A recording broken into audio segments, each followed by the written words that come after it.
Hey there, gamers. Welcome back to Banished Souls Cryptic Gaming here. Hope you've been having a wonderful day. Weekend is finally here for most of us, which is pretty awesome. So, wanted to go over some of the things that we're going to see coming up next week and talk about some of the issues that we've had in server this past week as well. So, as most of you know, we're going to go check our bounty board here. But as most of you know, when you run that Silent Death, the Megalodon mission, we've been running into an issue where the first time you run it, you get a crate, you don't get one after that. I don't think that that's a issue with the game, like some kind of glitch. I think it was actually intentional because if you look here, we've ran it once and it's always just 10,000 silver. We've ran it solo a few times already, ran it with some groups as well, and everyone has been reporting in. You get the one chest and done. So I know a lot of us did not get that furniture to drop. What furniture am I talking about? I'm talking about the uh, trophy piece. It looks like a shark tooth. I believe it's called the kingpin. The Starry trophy, but you put that on the ship and it's going to give you extra cargo space, it's going to give you extra turning ability, and it's also going to give you some extra acceleration on your ship as well. So really good perks on that thing, so definitely we want to get it. So hoping to see where maybe with the weekly reset we get to see another chest come out. That would be awesome. Now if it's only one chest come out and we don't get it again, then we're going to have to end up waiting a while, because we have, looking at our chart here that Ubisoft has sent out, looks like we have 2 more weeks. We have week 5 and week 6 still. We're on week 4 right now. So we still got 2 more weeks if they only do one payout on a chest per week.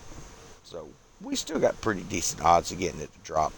It looks like the Verse of Vengeance is coming with this next update, guys. So that's going to be nice. We'll have both the Hubok twins in sea. We'll be able to farm them out. There's some stuff that Armand, I guess his name is. Yeah, Armand Hubach. He's going to have different types of furniture he drops. And I imagine we'll be seeing some furniture rotations coming in with Verse of Remorse as well, because there's still quite a few things like that Hubach tuning station and stuff like that that we're waiting to get. That was originally rumored by Ubisoft to be coming from, uh, what is Bertrand? Yeah, Bertrand.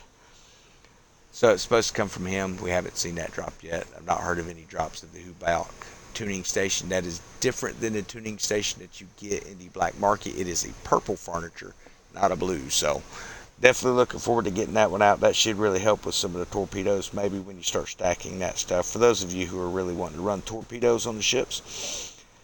But looks like our summer fiesta event will not start next week, but it'll start week 6. It'll play through week 6 and 7, and then it looks like it's done. So starting week 8, Anguish from the Abyss. We'll have Course of Havoc still running, Verse of Vengeance, Verse of Remorse.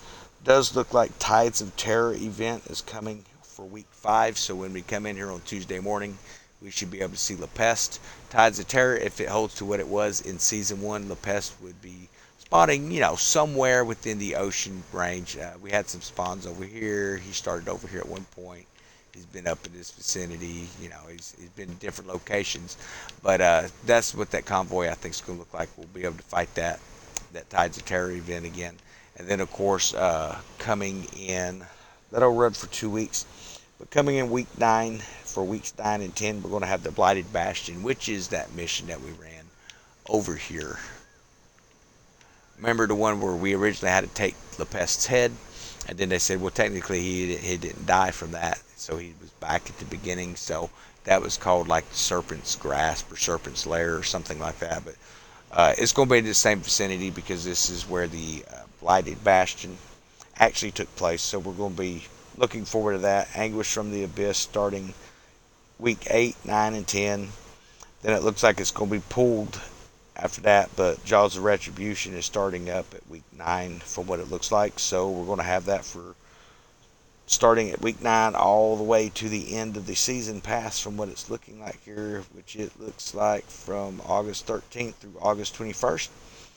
That very last week there, we're going to have every event that's available. Tides of Terror, you're going to have all your merchant convoys, Abyss, the Anguish from the Abyss, Jaws of Retribution, your Silent Death bounty as well, and Course of Havoc, Verse of Vengeance, Verse of Remorse, Symphony Mortelle. So looking like we still got plenty of time to grind some of those furnitures out that we've been looking for, guys. We're going to post this card up here for you, just so you can check it out, see what you think, see what you like on it.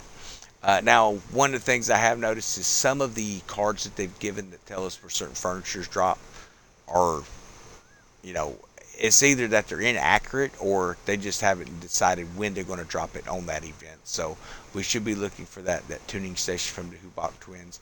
It was originally supposed to be Bertrand, but I believe it's going to end up being that Armand, I guess his name is.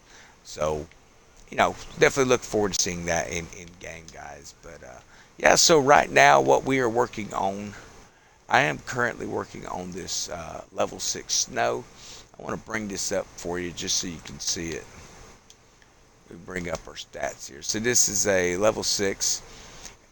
Has, the tank ability, obviously, specializes in bracing against incoming damage. Then, of course, it has tenacity, which removes brace strength, or recovers brace strength 4% per second while bracing. That's actually pretty cool that it recovers your brace strength by 4% per second while bracing. So when you're bracing up, it's repairing that brace shield, increases your brace strength by 150%. So you're going to have more brace strength there. That shield's going to last a little longer. And then, of course, the strength of brace recovery by 100%. That's going to be awesome. I'm looking forward to using this thing. It's going to make a great PvP ship, but got some PvE ideas for it as well.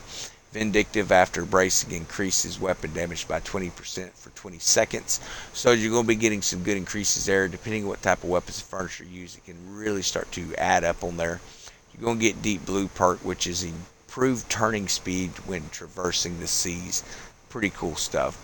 Base ship rank is a 6 once you level it up. The whole health of this thing is 60,000. Brace strength is 30,000. Speed 11 knots. Trimming speed 14 knots. Cargo space is up to 85,000 now. And stamina is 105 instead of just 100. So what I'm currently running on this is for a PvE build. But I'm kind of practicing around with PvP a little bit too today, so you'll notice a few things. So we did fire bombards all the way around originally. We ended up switching off our side cannons with LePicre 3s, and then adding that LaFleur as our auxiliary. Because really, man, if you can drop their stamina when you're in a PvP situation, works pretty nice. Now, while they don't use stamina and brace too much with the PvE ships or your NPC ships, it's not too big of a deal because of the fact that it still does just a massive damage with those perks, guys. Brace, fire, brace, fire. That's all you got to keep doing, man. And every time you brace, it's going to give you that 20-second reset there. So looks like we are running the Stormwoven Symphony armor on there. Our explosive damage is 25% negation with the armor, a base of 1120. Flooding 25%, piercing 25%. Put the rigging station on, medicine cabinet, scupper station. You're seeing the thing. I'm looking for bracing and stamina builds here. Then I went ahead and added that Brower's powder house on there, the mortar powder house, and mortar works as well. That is just for the LaFleur, man. That's going to increase the distance, the amount of damage, and the radius, the area of effect radius for that gas cloud. So that's why I ended up doing that. Like I say, seems to be working pretty good. We're going to be putting it some more of tests with some of our, we're building a guild over here, so it's going to be pretty nice to see how this thing holds up, man. And we'll be releasing videos on that soon. Y'all have a wonderful day. My next video will probably come out Monday evening, first part Tuesday morning, if you're wondering. Got a few things going on here around the house. Got to take care of, but yeah, y'all have a wonderful day.